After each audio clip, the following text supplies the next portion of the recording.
Ja, einen wunderschönen guten Morgen an Sie alle. Herzlich willkommen hier in der VIP Lounge der CMT Stuttgart. Es ist ein wunderbares Gefühl, einmal wieder auf der Messe zu sein.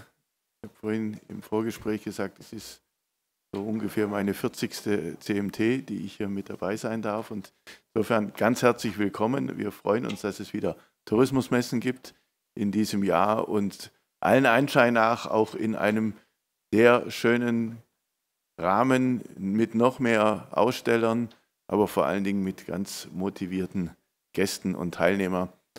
Herzlich willkommen an Sie alle. Danke, dass Sie auch so zahlreich gekommen sind. Wir hatten schon ein bisschen Bedenken. Die Parallelveranstaltung des Landes Baden-Württemberg ist ja auch eine absolute Traditionsveranstaltung. Aber es hat geklappt. Sie haben unsere Erwartungen nicht enttäuscht und wir sind sehr froh, dass Sie alle da sind. Ja, willkommen zur ersten gemeinsamen Pressekonferenz mit uns dreien hier, nämlich den Tourismusverband Oberbayern München, zu meiner, Ihrer, was ist das, Linken, zu meiner Rechten, dann der Tourismusverband Allgäu-Bayerisch-Schwaben und in der Mitte der Verein Bayerische Fernwege, an dem wir beide, der Tourismusverband Oberbayern München und der Tourismusverband Allgäu-Bayerisch-Schwaben, ein Stück beteiligt. Wir sind halt dort Mitglieder. Genau. Es ist toll, dass wir, und es zeigt auch hier die schöne Zusammenarbeit, die strategische Zusammenarbeit, die gute kollegiale Kooperation hier am bayerischen Alpenrand, also aus Schwaben kommend, aus Bayerisch-Schwaben, nach Süden Richtung Allgäu und dann nach Osten Richtung Oberbayern und Bayerischer Alpenrand. Ich finde immer, es ist wahnsinnig wichtig, dass wir in Bayern auch betonen, dass wir Alpen haben. Es ist das einzige Bundesland in Deutschland, das Alpen hat. Und Kollege Oswald Fehl und ich, wir kämpfen nicht, aber wir erinnern immer sehr stark daran, dass das schon ein Alleinstellungsmerkmal ist für uns. Insofern darf ich Ihnen sehr gerne vorstellen, rechts neben mir der Geschäftsführer der Bayerischen Fernwege, Franz Reil. Und ich habe gesagt, er ist heute auch arbeitender Präsident quasi. Also er hat alles vorbereitet. Herzlichen Dank dir dafür, Franz, dass es funktioniert hat. Dann links von Ihnen, rechts neben mir, ganz außen Miriam Hördegen, die neue PR-Koordinatorin des Tourismusverbandes Oberbayern München. Der eine oder andere kennt das Gesicht vielleicht noch vormals ADAC Südbayern und jetzt für die Presse und die entsprechende Koordination dort zuständig. Dann daneben Oswald Pehl, Kollege und Geschäftsführer des Tourismusverbandes Oberbayern München und zugleich erster Vorsitzender der Bayerischen Fernwege. Jetzt links neben mir, rechts von Ihnen, Ute Rotter, die Leitung Presse- und Öffentlichkeitsarbeit beim Tourismusverband Allgäu-Bayerisch-Schwaben für die Destination Bayerisch-Schwaben und dann ein zweiter, Simone Zehnpfennig, Pressesprecherin für die Destination Allgäu bei der Allgäu GmbH. Sie sehen, da im Tourismusverband ist es relativ groß aufgestellt. Und natürlich zum Schluss auch noch meine Wenigkeit, Bernhard Joachim, Geschäftsführer des Tourismusverbandes Allgäu-Bayerisch-Schwaben. Und ich darf auch zweiter Vorsitzender der Bayerischen Fernwege sein. Wir haben Ihnen eine ganze Reihe an Pressematerial aufgelegt. Dort sind, egal ob Sie eine Oberbayern-Tasche, eine Bayerisch-Schwaben-Tasche oder eine Allgäu-Tasche genommen haben, überall ist das Gleiche. Sie müssen nicht zwei, dürfen aber zwei, also Sie müssen nicht zwei mitnehmen. Und es ist also überall das Gleiche drin. Und wir haben uns jetzt vorgestellt, für die Pressekonferenz eine gemeinsame Präsentation in sehr kompakter Form zu unseren Themen, so wie wir sie eingeladen haben, umzusetzen und zu präsentieren. Und beginnen tut die Geschichte mit Ute Rotter. Oder hätte ich noch die Themen sagen sollen? Nee, alles gut soweit. Ja, habt ihr in der Einladung drin. Okay, dann geht es gleich mit Ute Rotter los. die Pressesprecherin Bayerisch-Schwaben. Genau, herzlich willkommen aus Bayerisch-Schwaben, eigentlich die kleinste Destination, jetzt neben unserer großen Schwester Allgäu oder jedenfalls der bekannten Schwester Allgäu und Oberbayern. Und dann komme ich auch gleich zu unserem ersten Thema, das nämlich damit auch zu tun hat, dass unser Bayerisch-Schwaben immer so ein bisschen Schwierigkeiten hat, dass es gefasst wird. Was ist eigentlich Bayerisch-Schwaben? Gehört es zu Baden-Württemberg? Gehört es zu Bayern? Wo sind die Grenzen? Was sind die Höhepunkte? Und das bestimmt so ein bisschen unsere Arbeit im Destinationsmarketing Bayerisch-Schwaben, dass wir versuchen, mit unseren Projekten zu zeigen, wer sind wir eigentlich und wo sind eigentlich unsere besonderen Geschichten. So haben wir vor 10 Jahren bereits damals mit der Bayerisch-Schwaben-Lauschtour angefangen, also mit den Lauschtouren, die es inzwischen bald 21 an der Zahl in unserer ganzen Region gibt, für die wir damals auch den Bayerischen Tourismuspreis zusammen im ADAC gewonnen haben. Und unser neuestes Projekt, Sie sehen im Hintergrund diese Bilder dieser tollen Persönlichkeiten, hat auch damit zu tun, dass wir sagen wollen, wir zeigen anhand der besonderen Menschen und deren Geschichte, was es in unserer Region eigentlich zu entdecken gibt und natürlich auch, wie ist unsere Region eigentlich, wie ist der Charakter Bayerisch-Schwabens, denn irgendwie muss man ja auch den Menschen, die man gerne bei sich begrüßen möchte, zeigen, wir passen zu euch oder ihr findet bei uns irgendwas, was euch interessiert. Ja, das war der Grund, warum wir besondere Personen gesucht haben, die für unsere Region stehen. Das hat sich so ein bisschen daran orientiert, für welche Werte steht Bayerisch-Schwaben. Und wir verstehen uns eigentlich als eine bodenständige Region, in der die Menschen sehr heimatverbunden sind und ohne dass sie es so groß nach außen tragen, trotzdem ein ganz tief verwurzeltes Traditionsbewusstsein auch haben. Viel Natürlichkeit und sehr unaufgeregt eigentlich die besonderen Geschichten verkörpern. Sie sehen im Pressematerial, das Sie bekommen haben, diese Booklets, diese mehrseitigen, da sehen Sie noch ganz viele weitere Fotos unserer Persönlichkeiten und auch eben können sich in ihre Geschichten einlesen. Das ganze Material verwenden wir auf unserer Website, auf dem Blog, im Bereich Social Media und vor allem natürlich auch für Sie als Journalisten und Journalistinnen, als Blogger und Bloggerinnen bieten die Persönlichkeiten schöne Anlässe, Geschichten zu schreiben, Bayerisch-Schwaben zu besuchen, Sie zu besuchen und dann von uns zu erzählen. Jetzt möchte ich Ihnen die 8 mal noch ganz kurz vorstellen. Wir haben da Horst Lenner. Das ist der Haupttürmer von Nördlingen. Nördlingen ist die einzige Stadt Deutschlands, die noch eine kreisrunde, vollkommen erhaltene und rundum begehbare Stadtmauer besitzen und einen Kirchturm namens Daniel. Und auf dem sitzt noch ein Türmer, also der übernachtet nicht dort, aber jeden Abend ist die Türmerstube besetzt und der Türmerruf so Gsell, so schallt über die Nacht, über die Stadt mehrmals am Abend. Und der Horst Lenner ist einer der Haupttürmer, der da mit der Katze Wendelstein oben residiert und Menschen aus aller Welt begrüßt, unglaublich viel zu erzählen hat von seinen Erfahrungen mit allem, was er da so oben auf dem Turm erlebt, wie er Weihnachten feiert, was seine Lieblingstipps in der Region sind und so weiter. Katharina Zott, die sitzt da auf die hat da ein Glas in der Hand, genau. Das ist eine Destillateurin aus dem Naturpark Augsburg-Westliche Wälder von einem traditionsreichen Obsthof. Die bauen also ganz viel selber an und sie brennt inzwischen weltweit preisgekrönte Schnäpse aus allem Möglichen, von heimischem Obst über auch Pomeranzen bis hin zu Tannenspitzen und ist eine aus Gurke, genau. Es ist eine großartige Erzählerin auch zum Thema, in welchen Fässern lagert man welchen Schnaps, damit er welches Aroma bekommt. Und sie kennt die Region auch sehr gut, in der sie wohnt und ist eine sehr schöne Botschafterin für unsere Region. Sebastian Jurka sehen Sie hier an diesen Zahnrädern. Er ist einer der Chef der Schleusenwärter in Augsburg. Und Augsburg ist ja seit jetzt inzwischen 2 Jahren Weltkulturerbe. Und dieses Welterbe Augsburg ist so ein bisschen wie bei der Schwaben auch so ein bisschen schwer zu fassen, weil sich das Welterbe nicht an irgendwie einem Objekt eben entlanghangelt, sondern es sind 22 unterschiedliche Welterbestationen in der Stadt, die alle mit dem Thema Wasser zu tun haben, mit dem historischen Wassererbe.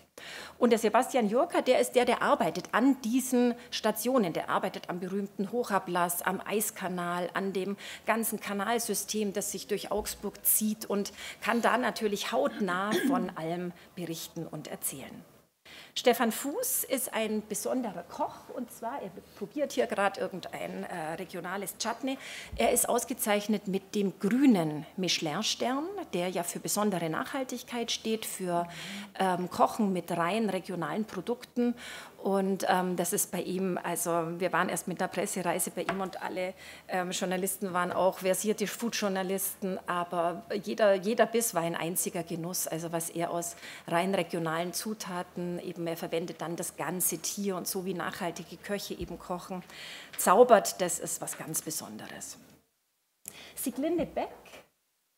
Ich habe hier andere Bilder als Sie, deswegen muss ich mich immer umdrehen. Die schnuppert am Holunder. Sie kommt vom Holunderhof Lohe im Rieskrater. Das ist ja auch eine Besonderheit Bayerisch-Schwabens, dass wir einen 14,5 Millionen Jahre alten Meteoritenkrater haben, der inzwischen auch als UNESCO Global Geopark ausgezeichnet ist. Und Sieglinde Beck hat dort einen Holunderhof, macht Eselwanderungen, ist Kräuterpädagogin, Biobäuerin.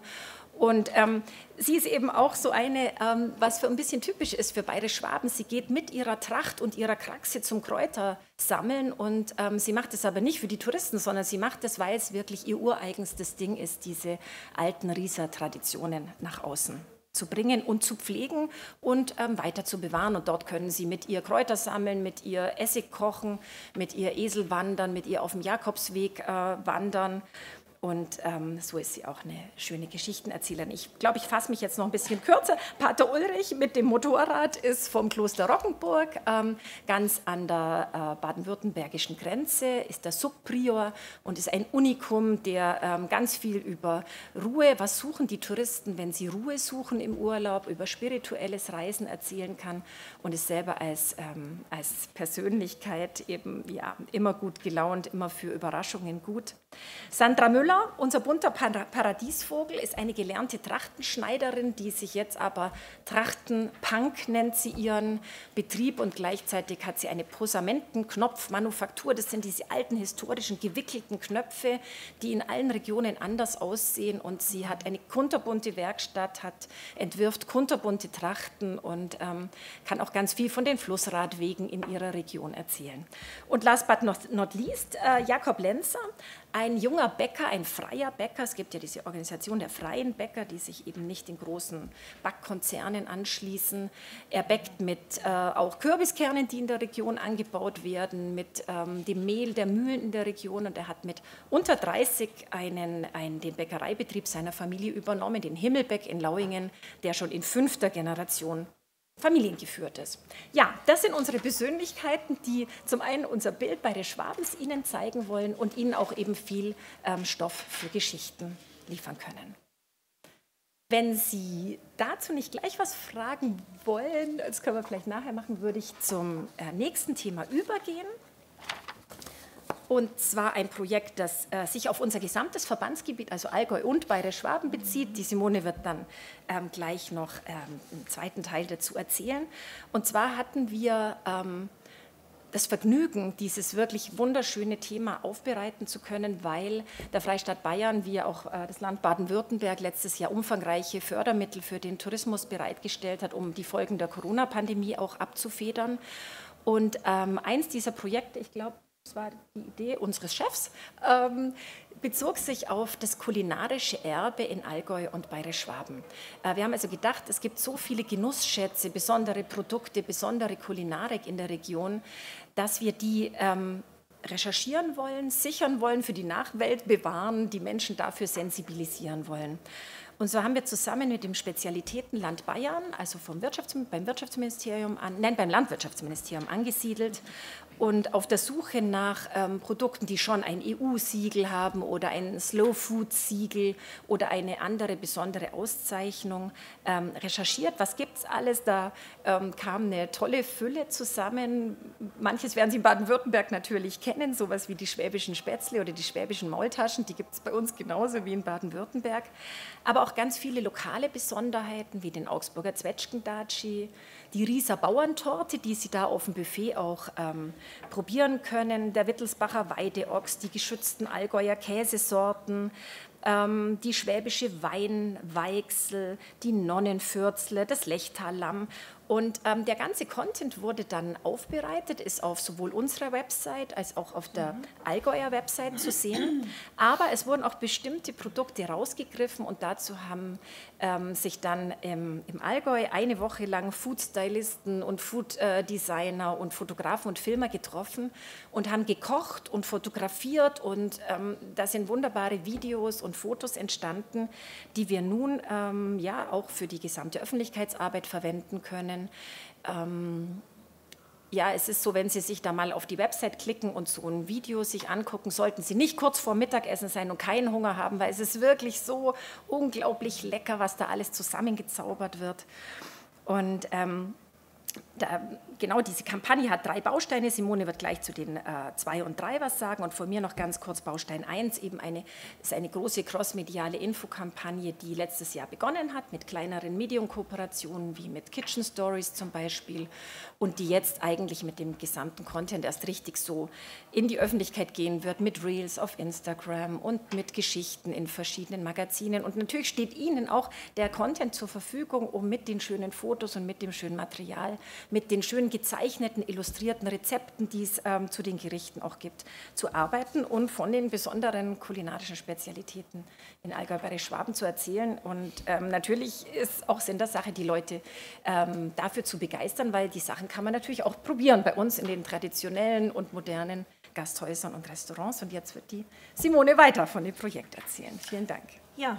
Simone Zehnpfennig, ein paar kennen mich ja. Wir haben uns schon zu diversen Pressereisen im Allgäu gesehen. Und danke schön, Ute.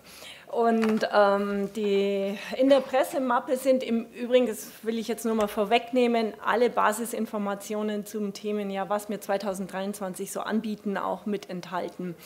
Zu den Bildern, eins nochmal zurück, ganz kurz bitte. Da wollte ich, Franz, kannst du nochmal eins zurück machen? Oder, ja, genau, weil wir da noch bei dem kulinarischen Erbe waren, wo ich ja noch den Anknüpfungspunkt finden wollte, was wir nämlich im Allgäu haben oder wie wir das aufbereiten. Die Ute hat es schon erwähnt, die ganzen Kitchen Stories, die Bilderproduktion und ich bin ganz stolz drauf, da ist es Zwiebelfleisch in der schmiedeeisernen Pfanne, das ist meine, die habe ich ausgeliehen. Also wir leben das auch, was tatsächlich auch hier da hinten gezeigt wird. Und viele kennen es von euch, wenn wir im Allgäu sind, gerade diejenigen, die mit mir beim Rad und mit dem Rad beispielsweise unterwegs sind, es ist klar, dass man in der Bäckerei anhält, dass man dort die Seele isst und dass man bei den Alphütten, bei Alpgenuss einkehrt. Da sind wir beim Rückschluss kulinarisches Erbe im Allgäu.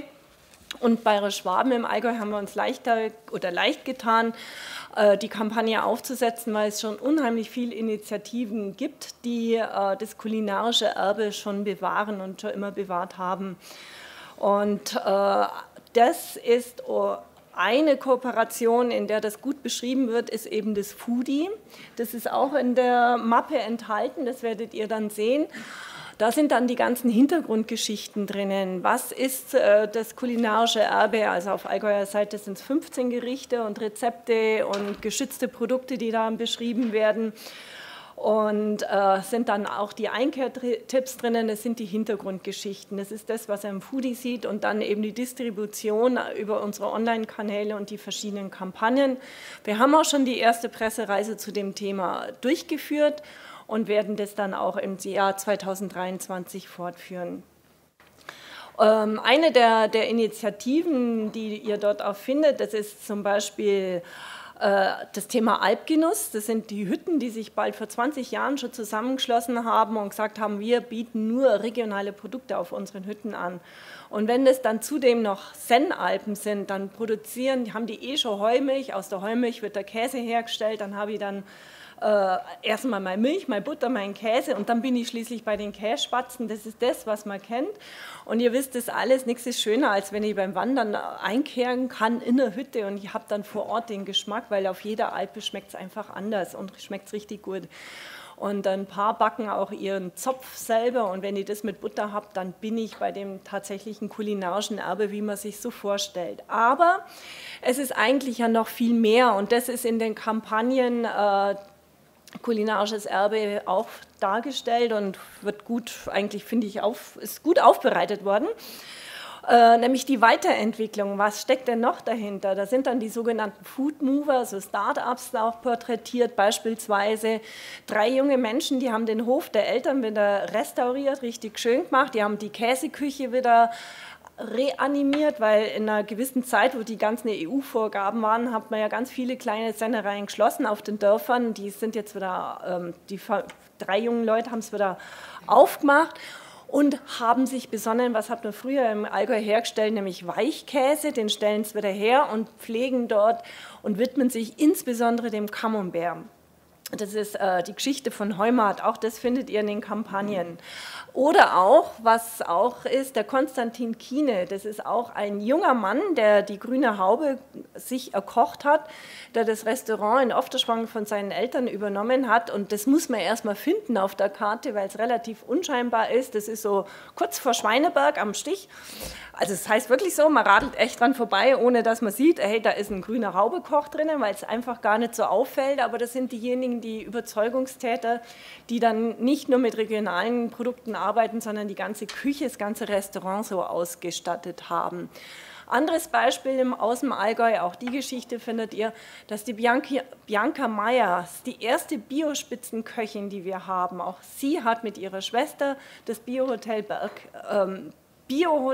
Ifenberg-Blick übernommen. Also daran sieht man, es ist nicht nur traditionell, es bleibt nicht nur auf Käse und Alpkäse stehen, sondern das entwickelt sich ganz stark weiter. Was natürlich auch dazu gehört, ist traditionell die Gebirgsbrennerei. Ah nee, das war nicht das Bild. Aber ihr kennt das alle, einen Enzian-Schnaps, den gibt es danach, das ist auch das kulinarische Erbe und da kann man dann tatsächlich auch zur höchstgelegenen Gebirgsbrennerei wandern. Hat übrigens Geosaison auch total fasziniert, dass wie heute oben noch der Schnaps gebrannt wird.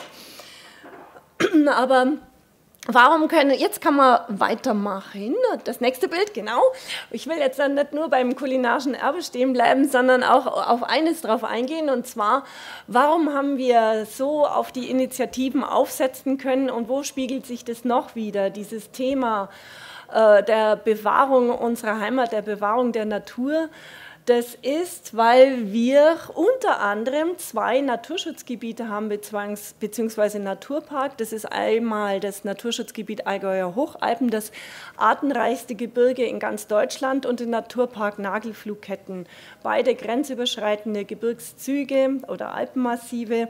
Und dort gab es auch schon immer Führungen, oder seit, ich glaube, ungefähr 15 oder fast wahrscheinlich auch 20 Jahren, hat man dort am Giebelhaus die erste Adlerbeobachtungsstation eingerichtet und hat damals der LBV, Landesbund für Vogelschutz, die Führungen dazu angeboten. Nach dem Motto, was man kennt, das schützt man auch. Das Ganze ist ausgeweitet mit im Naturpark Nagelflugkette. Dort sind dann Rangerinnen, genauso wie jetzt heute im neu gegründeten Alpinium unterwegs. Die führen in diesen Naturschutzgebieten, klären behutsam die Besucher auf über das, was sie sehen, bringen das Ganze auch mit dem Lebensraum in Einklang. Und mittlerweile gibt es da wirklich ganz tolle Führungen, so die Big Five, das ist die ihr da oben seht. Und da ist es so, dass ich jetzt jeden Tag in der Sommerzeit, wenn alle Tiere auch vorhanden sind, Führungen machen kann. Da kann ich montags den Steinadler angucken, Dienstag den Steinbock, mittwochs Murmeltier, Donnerstag wen habe ich jetzt noch? Die Gams, und am Freitag ist es die Alpendole. Und das wird dann komplett durchgängig angeboten, und wenn man so eine Führung mitgenommen hat, dann ist das schon ein ganz anderes Urlaubserlebnis, wenn ich nach Hause komme. Wenn ich jetzt die Zeit nicht habe, dass ich an der Führung teilnehmen kann, dann gibt es jetzt ganz neu eine Gems-Beobachtungsstation am Riedbergpass, die ist ganz leicht zugänglich, also kann ich mit dem Auto hinfahren, laufe eine Minute über die Straße rüber und dann kann man die Gemsen anschauen. Also so ist es, dieses nachhaltige Urlaubserlebnis, welches ich da mitnehmen kann. Und das Ganze, das sind jetzt nur die herausragenden Beispiele, die ich jetzt hier vorgestellt habe. Und das Ganze ist zusammengefasst unter einem Thema naturnaher Tourismus, naturnaheallgäu.de. Da finden sich alle Angebote gebündelt. Und dieses Netzwerk ist auch ausgezeichnet worden.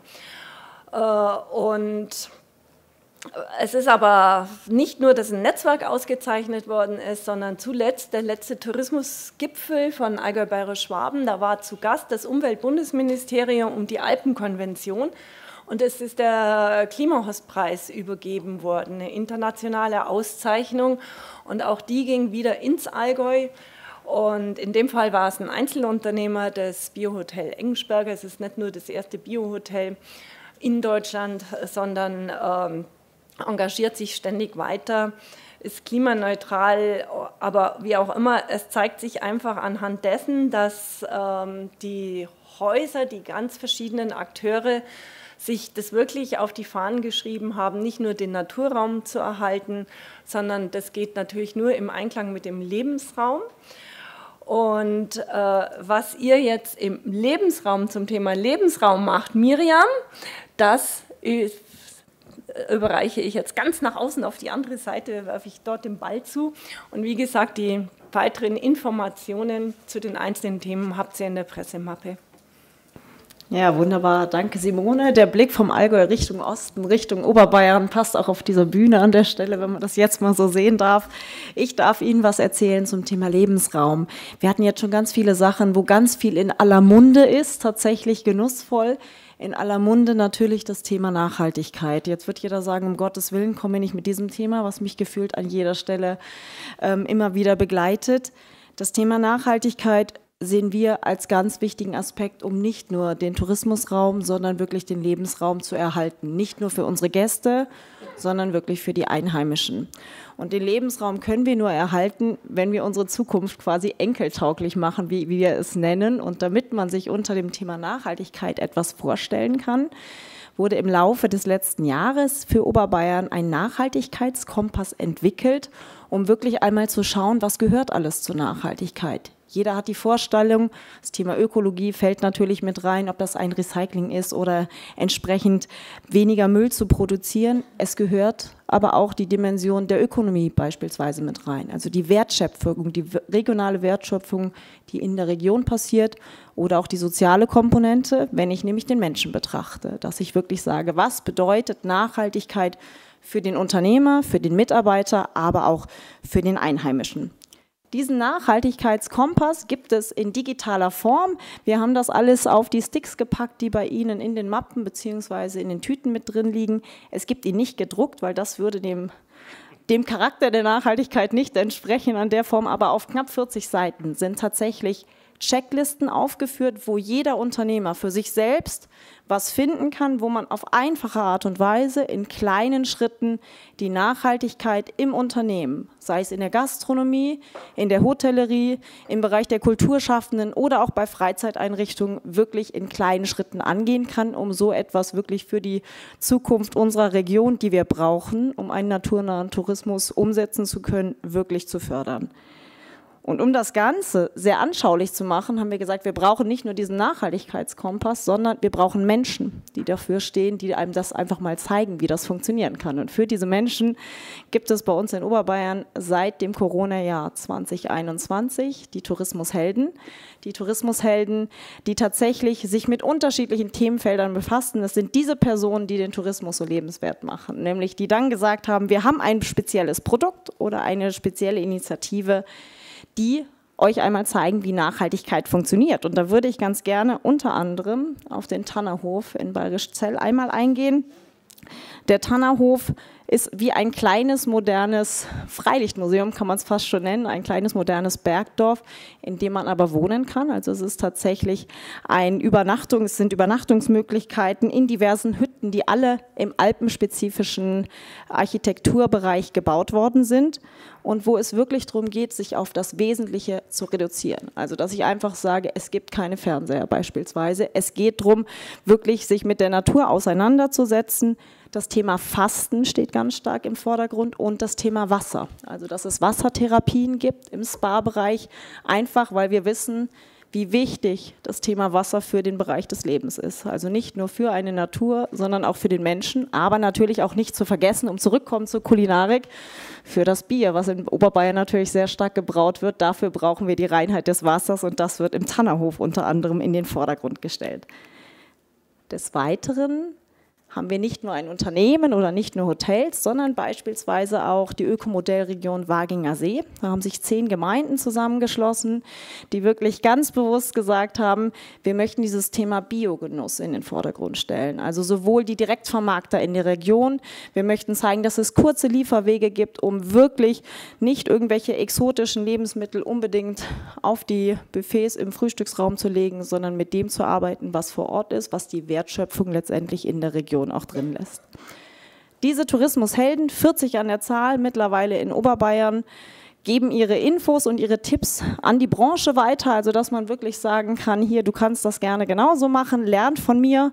Und der Vorteil ist bei den Tourismushelden, es funktioniert in jeder Region. Es ist ein Modell, was übertragbar ist, egal wie stark eine Region touristisch ist, egal wie strukturschwach sie noch sein darf oder sein mag, umso besser sind die Helden umsetzbar und sie lieben ihre Heimat und bewahren sie in dem Moment und zeigen das unseren Gästen. Und wo man diese wunderschöne Heimat am besten sieht und von Ost nach West erfahren darf, das ist die Deutsche Alpenstraße.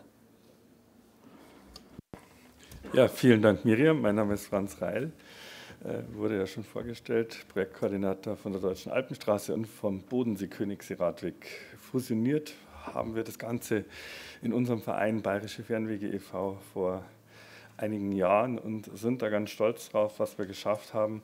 Wir starten nämlich am Schwäbischen Meer und fahren zum oberbayerischen Fjord, nämlich vom Bodensee zum Königssee und haben da 2 Routen, 2 Wege aufgetan, die wirklich spannend sind. Einmal den Bodensee-Königssee-Radweg und die Deutsche Alpenstraße. Und bei der Deutschen Alpenstraße hatten wir die letzten 4 Jahre das Vergnügen, uns mit der E-Mobilität auseinanderzusetzen.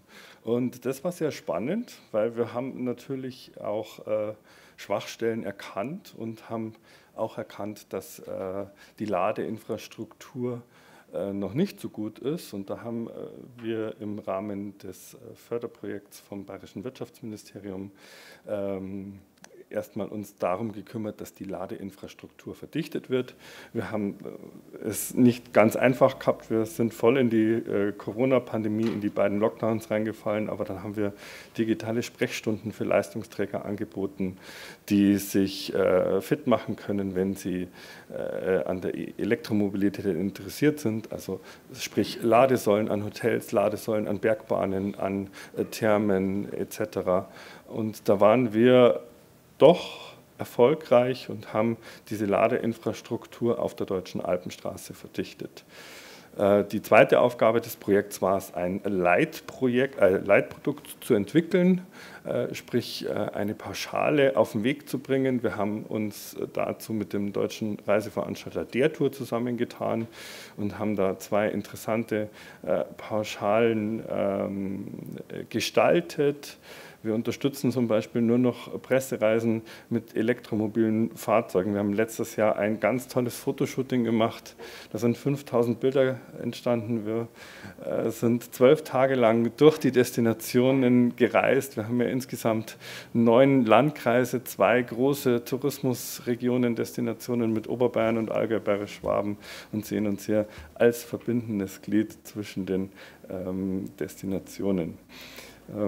Ja, das war's von meiner Seite. Jetzt darf ich auch schon weitergeben an meinen ersten Vorsitzenden, den Oswald Pehel, und um abschließende Worte bitten. Ja, vielen Dank, Herr Reil, Franz Reil. Ich hoffe, durch diese ganzen Erlebnisbausteine, die wir Ihnen da präsentiert haben in Allgäu, Bayerisch-Schwaben und Oberbayern, konnte man wirklich Ihr Interesse wecken und Ihre Aufmerksamkeit, Ihre Inspiration entfesseln. Ich glaube, was man schon sieht, wir sind wirklich authentische Reise- und Urlaubsregionen, aber natürlich auch Lebensräume. Also viele Dinge, die von Menschen, die von den Unternehmern, von den Handwerkern, von den Betrieben entwickelt und produziert werden, wird authentisch dann in Richtung Gäste natürlich dann auch präsentiert.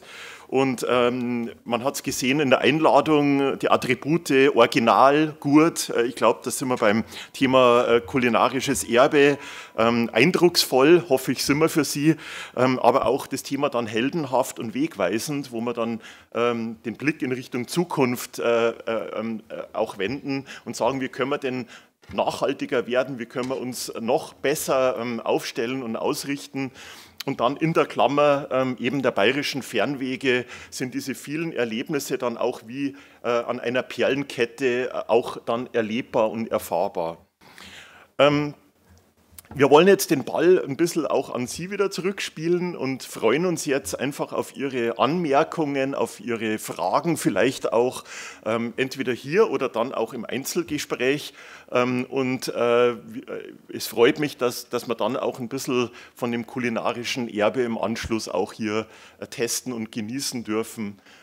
Uns freut es, dass Sie hier sind und wir freuen uns jetzt auf Ihre Fragen und Themen.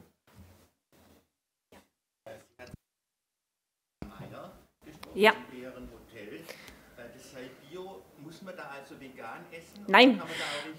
Sie können auch richtig essen. Es war tatsächlich das erste Hotel, welches vegane Küche angeboten hat, aber man kann auch richtig essen und man kann dort auch wild essen, weil die nämlich im Balderschwang oben sind und da gibt es relativ viel Wild und das hatte ich eben vergessen zu sagen. Sehen Sie es mal nach. Ich hatte eben die Bilder gezeigt vom Gams und habe aber erzählt, dass man die donnerstags anschauen kann oder wenn man keine Zeit hat, am Riedberger Horn auch so. Und wenn Sie angeschaut, also die Gams wird auch geschossen. Und in Hindelang gibt es einen Metzger, der Metzger Koller, der verarbeitet die und kriegt dafür, jährlich hat er da Auszeichnungen gekriegt für diese gute Gamswurst, die ist übrigens dabei, der Käse ist auch dabei aus dem immateriellen Kulturerbe Alpwirtschaft Hindelang. Also so viel zur Nachhaltigkeit im Allgäu. Aber wie gesagt, Sie können auch ganz normal essen. Ich kenne das Hotel, also da gibt es auch alles andere auch. Also es steht eine normale Milch neben der Sojamilch oder der Mandelmilch am Frühstücksbuffet.